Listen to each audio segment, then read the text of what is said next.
আজ আমরা যাব চট্টগ্রামের বেস্ট বেস্ট বেস্ট একটা প্লেস, প্রশান্তির আরেক নাম ওয়ান অ্যান্ড অনলি জাম্বুরি পার্কে। এত প্রশংসা কেন করতেছি গেলেই দেখতে পারবেন।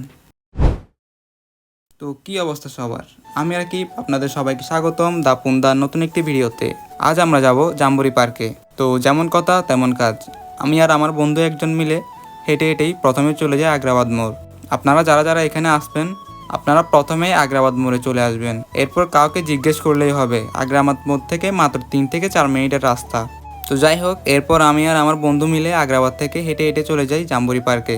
2018 সালে প্রায় 8.55 একর জমির উপরে এই উদ্যানটি প্রতিষ্ঠিত করা হয়।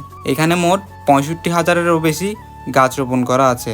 এখানে যে ঝর্ণাগুলো দেখতে পারতেছেন এগুলো মূলত 6টা থেকে 7টার দিকে ছাড়া হয়। আর ঝর্ণাগুলো এতটাই সুন্দর যা বলার বাইরে। চারপাশে লাইটিং করা, রাতের অন্ধকারে দেখলেই আপনার পুরো মন শান্তি হয়ে যাবে।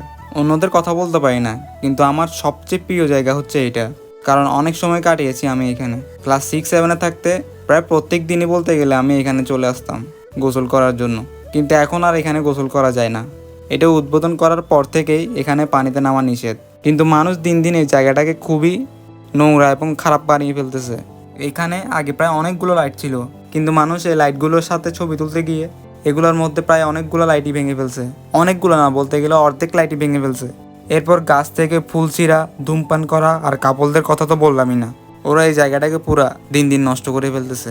যাই হোক, এটা আমাদেরই সম্পদ, এটা যত্ন করে রাখার দায়িত্ব আমাদের। তো আজকে এ পর্যন্তই।